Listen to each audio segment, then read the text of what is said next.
Salut les 2, bienvenue dans une nouvelle vidéo. Aujourd'hui on va s'attaquer au contest de développeurs en faisant un guide du mid-game vers le end-game. Et cette vidéo va aussi s'inscrire dans la continuité de ce que je propose déjà sur ma chaîne.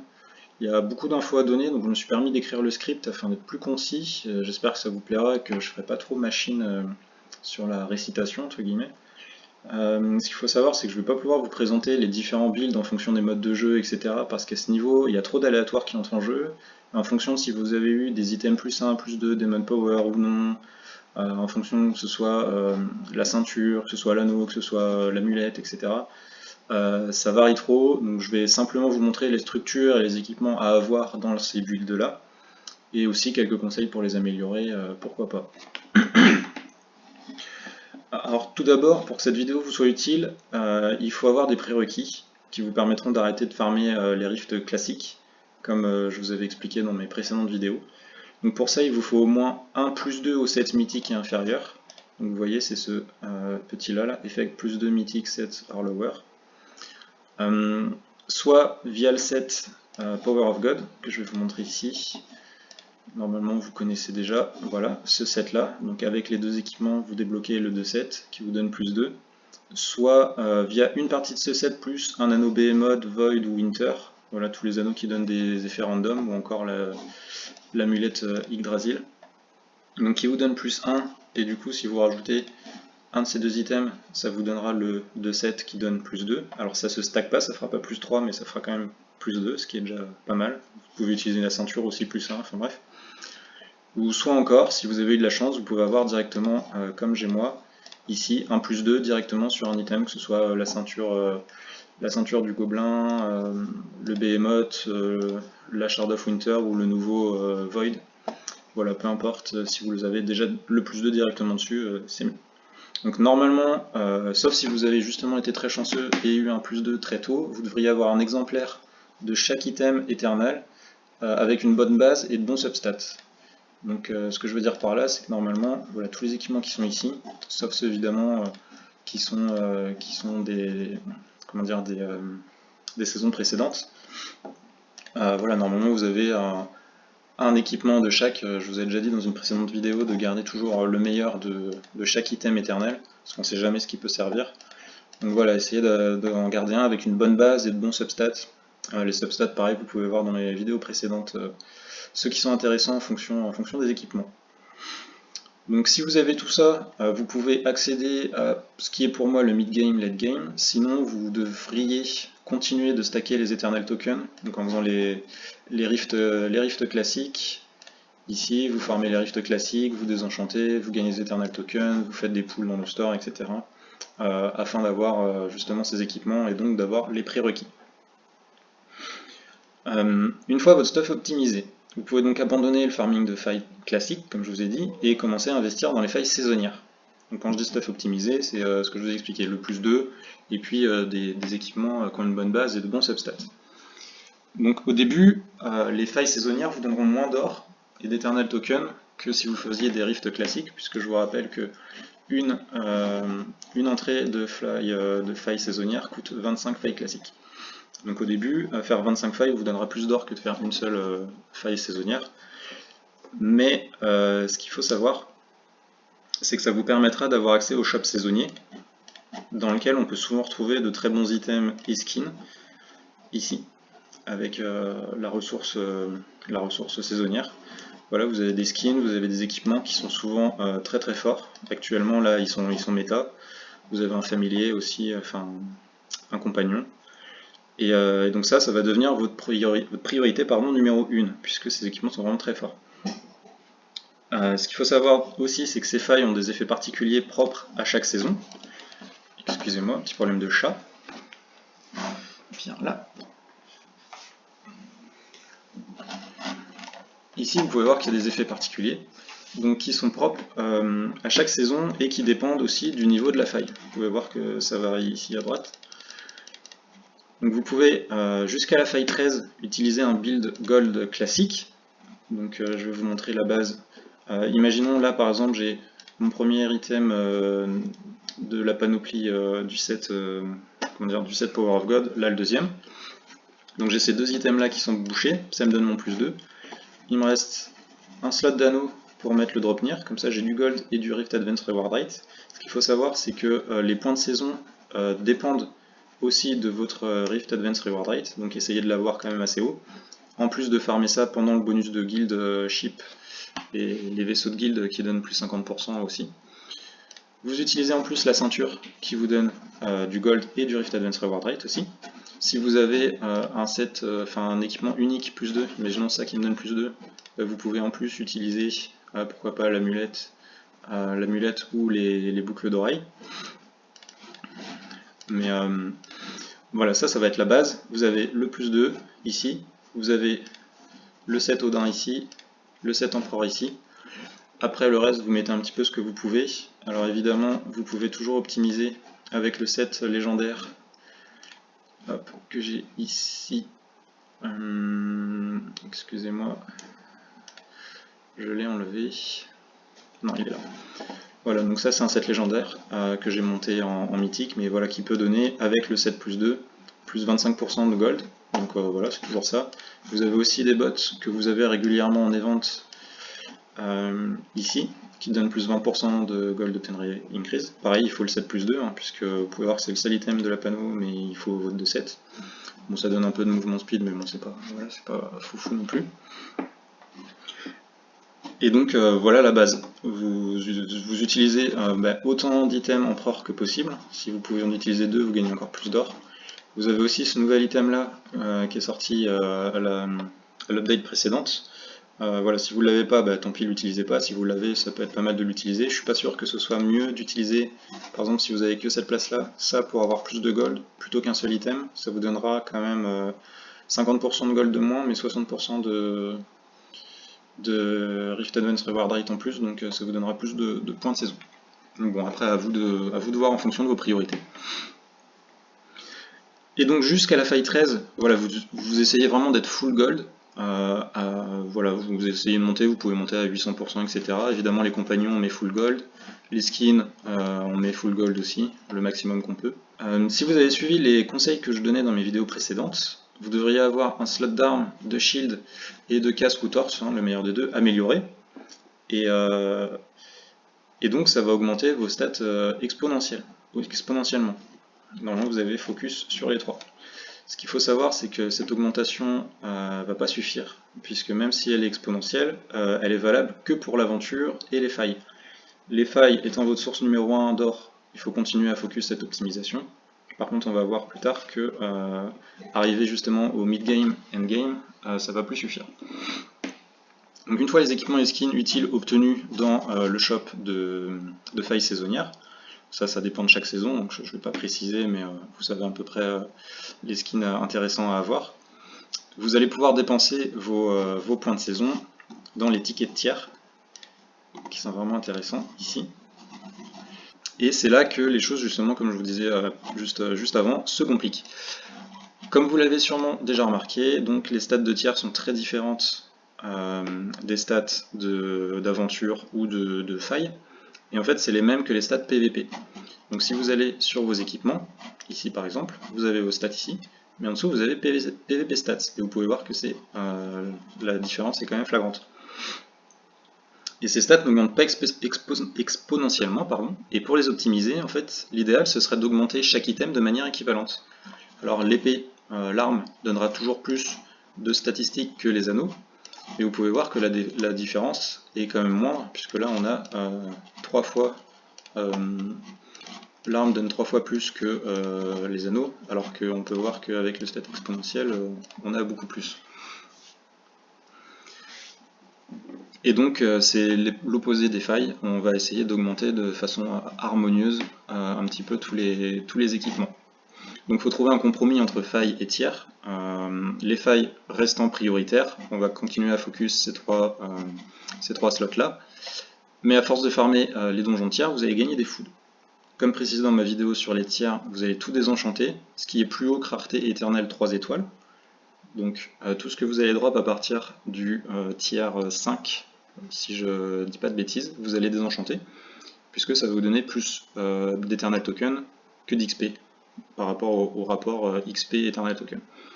Et ensuite vous avez utilisé tout ce qui est en dessous de ça, en dessous de Eternal 3 étoiles, Donc ce que vous allez récupérer par exemple dans les coffres, ce que vous allez récupérer directement dans le shop de tiers, comme je vous avais déjà montré. Vous pouvez acheter des Disappearing Equipment, ce que je vous conseille de faire. Et ça, vous pouvez utiliser pour améliorer vos équipements. Il faut aussi savoir qu'augmenter la rareté d'un item augmente ses stats de 10%. Donc je vous conseille pour vos items de tiers, évidemment, je ne parle pas des items de faille de Rift, par exemple les items tiers, hop là ici. Donc faites bien attention à pas confondre. Vous allez essayer de les augmenter rapidement, en tout cas ceux qui sont plus forts, donc soit en base soit en substat, vous allez essayer de les augmenter rapidement en rareté mythique, donc avec ce bleu. Pour l'instant on ne parle pas des étoiles. Une fois que vous allez être full mythique, vous allez vous focaliser sur vos items de faille, donc on retourne sur notre premier set et puis on améliore nos items de faille, toujours les mêmes. Une fois le niveau 1400 atteint sur les 3 items principaux, ici là, vous allez pouvoir focus les items et slots de tiers, puisque ça va vous coûter tellement cher que vaut mieux être full 1400 avant de commencer à penser au niveau 1500. Donc vous allez monter ces 3 items là à niveau 1400, et après, à partir de ce moment là, vous allez focus sur les items tiers, et là vous allez pouvoir commencer à être plus ou moins full 1400. Évidemment vous commencerez par les anneaux, pour plus de DPS, et donc farmer les tiers plus rapidement. Puis après vous allez faire le deuxième slot défense, puis votre meilleur slot HP, après le shield, etc., etc. Donc alors là par exemple on a 10 000, 14 000 de base. Voilà, vous voyez en fonction, c'est assez proche, donc en fonction de votre des bases que vous avez, des pourcentages, ça peut être mieux que ce soit l'amulette ou alors la ceinture, etc., etc. Et à un moment vous allez arriver full 1400. Donc ce qu'il faut savoir pour un build de tiers, c'est qu'on va pas essayer de focus sur n'importe quel équipement, puisqu'il y en a qu'on va pouvoir garder plus ou moins longtemps. Et donc ce qu'il faut savoir, c'est que ce qui prime en tiers, ça va être les substats. Donc par exemple, en équipement assez fort, il y a tous les items Bifrost, puisqu'ils vont donner des substats en rab, que ce soit, enfin c'est juste l'arme d'ailleurs, faut pas que je dise de bêtises. Vous voyez que sur les autres il n'y a pas, mais les armes donnent des substats en rab, voilà, du skill, la pénétration ou alors du crit, donc c'est pas mal. Vous avez aussi ici le set Odin qui est à la base Oli, qui vous donne jusqu'à 48% de critical rate, donc ce qui est quand même vraiment bien quand on est dans du haut niveau de faille, de tiers donjon, pardon. Vous avez soit l'anneau, soit les boucles d'oreilles justement tiers, qui vous donnent 30% de peine ou alors 30% de skill cooldown, non négligeable. Vous avez le set God of War qui vous donne 30% de crit rate, ce qui est pas mal aussi. Vous allez avoir au niveau des bots, alors je pense pas que je vais les avoir ici, hop, toujours dans les sets Oli, vous allez avoir ici ces bots là qui vont vous donner 36% de crit rate. Alors je dis les bots, mais ça peut être n'importe quel autre item, je vous déconseille l'arme, évidemment. Bouclier on a déjà vu, mais pareil maintenant il y a beaucoup mieux, mais voilà. Ces 3 items là on les a vus à haut niveau, donc voilà, ça vous donne 36% de crit rate, plus 80% d'extra boss damage, donc c'est quand même pas dégueu. Vous avez quoi d'autre? Vous avez aussi, voilà, comme je vous ai dit, je vous montre pas un set tout prêt, je vous montre les items qui sont intéressants, après à vous de voir comment vous pouvez les adapter en fonction, les ajuster en fonction de vos autres équipements. Et donc en équipement intéressant aussi, on a ce qui est Valkyrie. Alors ça, voilà, ça vous donne 10% de peine et 25% de skill cooldown radius, toujours avec le plus de 7. Donc voilà, vous pouvez utiliser soit un anneau, soit une amulette, une ceinture. Moi j'ai utilisé les anneaux pendant un petit moment, donc c'était quand même pas mal. Ce qu'il faut ne pas négliger aussi, ça va être ce bonus là. Idem pour le bonus Bifrost, attaque increase. D'ailleurs j'ai pas parlé, mais il y a plus 30% de crit rate aussi dans le set Bifrost. Mais attaque increase 900%, là pareil 360% et 240% de multiply. C'est quand même non négligeable, ça augmente énormément votre attaque, donc c'est toujours bien, ça fait du dommage brut. Pareil, l'anneau Behemoth, lui vous donne en brut 100% d'extra boss damage, donc qui est multiplié après par le extra boss damage multiply, donc qui est quand même vraiment pas mal. Donc pensez-y quand vous faites votre build, c'est pas une ligne morte celle-ci, hein. C'est quand même assez intéressant. Donc voilà, ça c'est vraiment ce que vous allez devoir faire en boucle, du tiers, des failles saisonnières, du tiers, des failles saisonnières, etc. Alors évidemment, pensez bien à optimiser votre build d'aventure pour pouvoir avoir le plus de failles possible en le moins de temps possible. Et donc à force, vous allez pouvoir augmenter votre niveau de failles saisonnières et de tiers. Pour le tiers, rien ne change, on focus sur les substats, désenchanter les foods 3 étoiles et plus, utiliser les points de tiers dans les foods 3 étoiles pour pouvoir up vos items, etc. Par contre, votre build faille saisonnière, voilà, au début vous allez faire la même chose que pour le tiers. Vous allez augmenter vos 3 slots principaux à 1400, après vous allez focus chaque item un par un jusqu'à 1400. Une fois terminé, là vous allez pouvoir commencer à stacker un petit peu l'or et donc augmenter à nouveau l'arme niveau 1500, puis etc.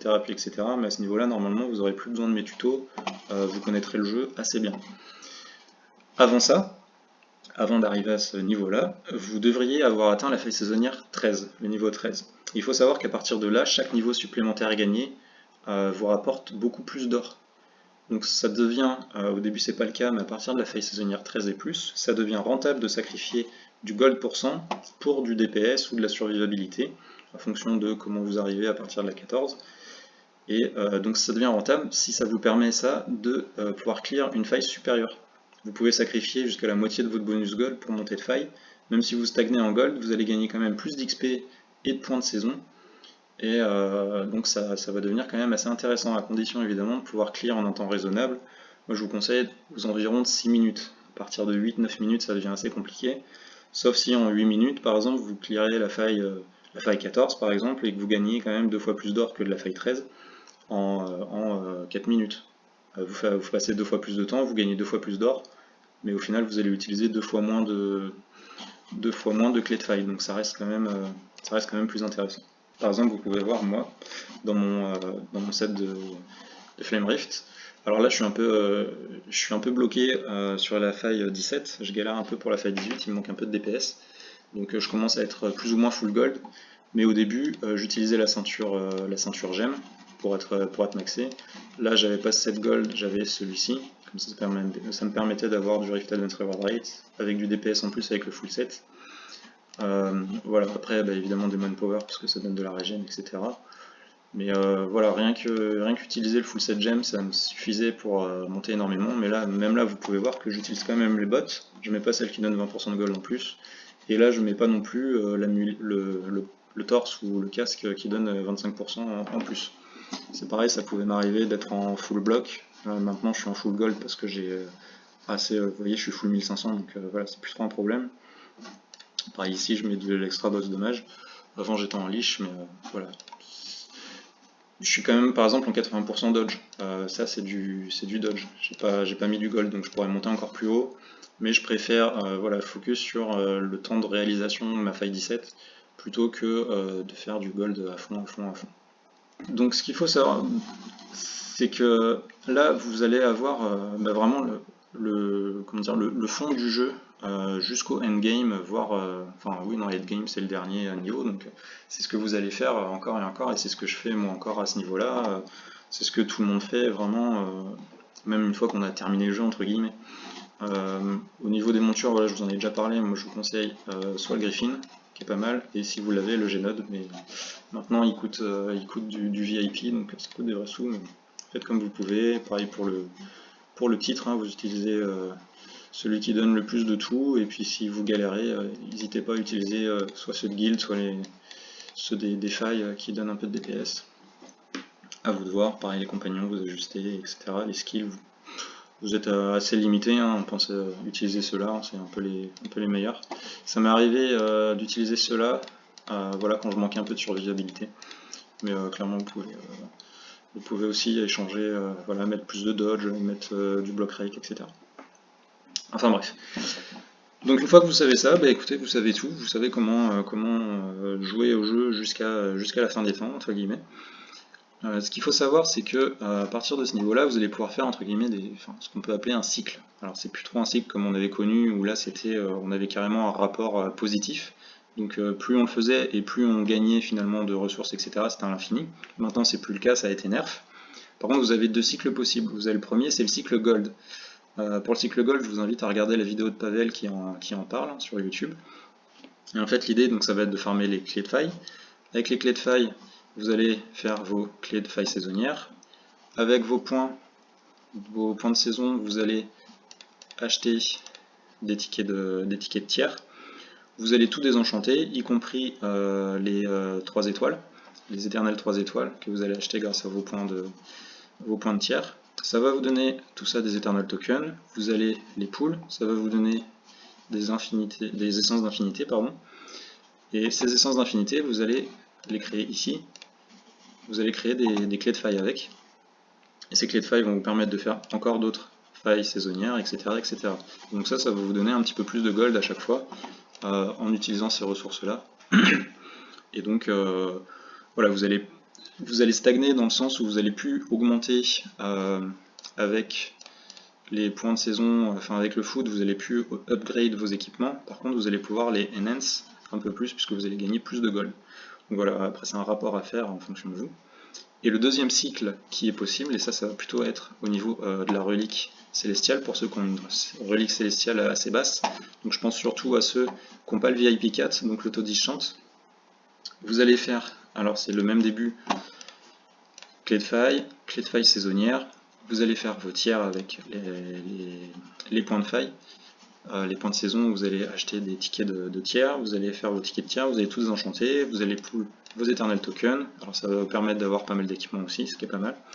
Vous allez avoir des essences d'infinité, et ces essences d'infinité, vous allez non pas en faire des clés de faille, mais en faire du quartz. Ici, pof. Et grâce à ce quartz, vous allez pouvoir faire encore des tiers donjons, puisque pour ceux qui ne le savent pas, un ticket de tiers donjon, ça coûte 300 quartz. Et donc ça va vous refaire des tiers, ça va vous redonner des points, etc. Et après, deux choix s'offrent à vous. Soit avec vos points de tiers, vous achetez directement du Refined Stone, c'est le plus rentable en Refined Stone. Soit vous achetez des Disappearing Equipment, que vous désenchantez et tout ça. Vous allez quand même gagner des Refined Stone. D'ailleurs, vous en gagnez aussi en faisant les tiers donjons, hein, ça fait partie des rewards. Et vous allez pouvoir pool en plus des équipements. Donc voilà, en fonction, si vous avez tous vos équipements, privilégiez ça, ça vous en donnera plus. Si vous manquez d'équipements, moi je veux toujours pull mon cristal en plus de Demon Power, donc moi je partirai plutôt là-dessus. Après voilà, c'est à vous de voir. Mais écoutez, je pense que j'ai fait le tour de tout ce qui est mid-game jusqu'au end-game. Si vous suivez cette routine, normalement vous devriez progresser assez rapidement. Moi c'est vraiment ce que j'ai fait de tout le long du jeu. Donc surtout ne soyez pas impatients, ne rushez pas les étapes, attendez vos buffs de guild, puisque c'est assez intéressant, ça permet d'être plus optimisé. Optimisez aussi justement votre farm d'aventure, puisque grâce à ça vous allez pouvoir avoir beaucoup plus de clés de faille à la fin de chaque semaine, et du coup ça va être de plus en plus rentable. Ça je vous ai pas trop montré, mais il y a de nombreuses vidéos et il y a pas mal de tutos sur le Discord de la communauté qui vous expliquent comment faire, donc je voulais pas perdre de temps là-dessus, la vidéo est déjà assez longue. Et puis bah, écoutez, j'ai fait le tour, donc j'espère que ça vous a plu, que ça va vous servir. Je suis désolé, bon, j'ai pas lancé de tiers donjon, de rift, j'aurais pu, mais bon, c'est pas hyper utile là dans la vidéo. Mais bon, n'hésitez pas à me le dire en commentaire si vous auriez préféré. Et puis pareil, hein, toujours la même routine, rejoignez le Discord si c'est pas fait. Vous pouvez vous abonner, ça fait plaisir. Mettez un commentaire, voilà, posez des questions s'il y a besoin, sinon bah, dites-moi juste que ça vous a aidé, ça me fait hyper plaisir. Et puis on se retrouve pour une prochaine vidéo. Et d'ici là, bah, farmez bien. Allez, tchou.